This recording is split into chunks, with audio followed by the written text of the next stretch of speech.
আহলে হাদিস, সালাফি, ওহাবি, ইবনে সৌদের অনুসারী যারা, এই সকল ভ্রান্ত আকীদা সম্পন্ন আলেম যারা আছে, তাদের দোসর যারা আছে, তারা বলে আমাদের নবী রাহমাতাল লিল আলামিন তার স্বচক্ষে আল্লাহ রাব্বুল আলামিনকে দেখেন নাই, কিন্তু এই হাদিস শরীফ দ্বারা প্রমাণ হয়ে যায় আল্লাহ রাব্বুল আলামিনের হাবিব তার নিজ চোখ মুবারকে তিনি মহান রবকে দেখেছিলেন।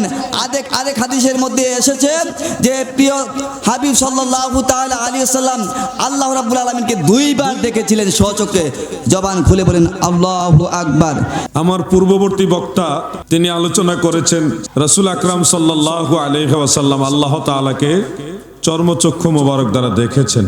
আমি ওনাকে ধন্যবাদ জানাই যে বিষয়টা উনি আলোচনা করেছেন। এই কারণে আহলুস সুন্নাহ ওয়াল জামাতের সবাই এটাই বিশ্বাস করে দয়াল নবী রাসূল পাক সাল্লাল্লাহু আলাইহি ওয়াসাল্লাম মেরাজে গিয়ে আল্লাহ তাআলাকে চর্মচক্ষু মোবারক দ্বারা দেখেছেন। আমার দয়াল নবীজি আসছে পরে বলছে কি হুজুর আপনার উম্মতকে কি দিছে? 50 ওয়াক্ত নামাজ। হুজুর আপনি আল্লাহর দরবারে যায় বলেন কমাইয়ে দিত, তারা এগুলো আদায় করতে পারবে না। এইভাবে 9 বার আমার আল্লাহ রাব্বুল আলামিনের হাবিব 6ষ্ঠ আকাশ পর্যন্ত আসলেন লামুকাম থেকে।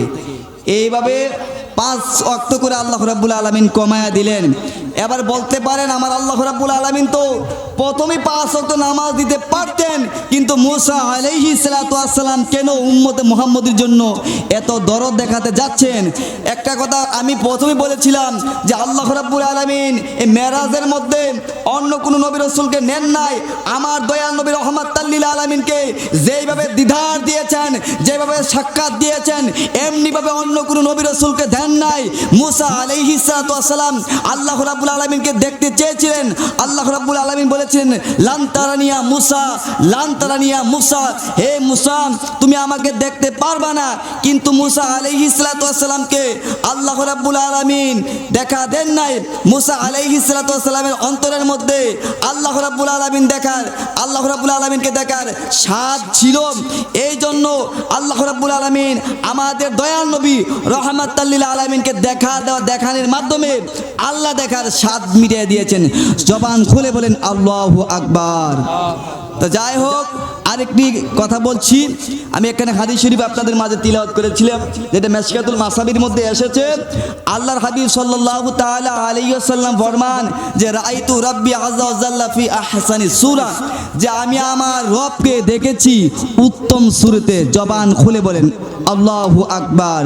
কিন্তু যারা প্রান্ত আকীদার আহলে হাদিস এবং সালাফি, ওহাবি, ইবনে সৌদের অনুসারী যারা, এই সকল ভ্রান্ত আকীদা সম্পন্ন আলেম যারা আছে, তাদের দোসর যারা আছে, তারা বলে আমাদের নবী রাহমাতাল লিল আলামিন তার স্বচক্ষে আল্লাহ রাব্বুল আলামিনকে দেখেন নাই, কিন্তু এই হাদিস শরীফ দ্বারা প্রমাণ হয়ে যায় আল্লাহ রাব্বুল আলামিনের হাবিব তার নিজ চোখ মুবারকে তিনি মহান রবকে দেখেছিলেন।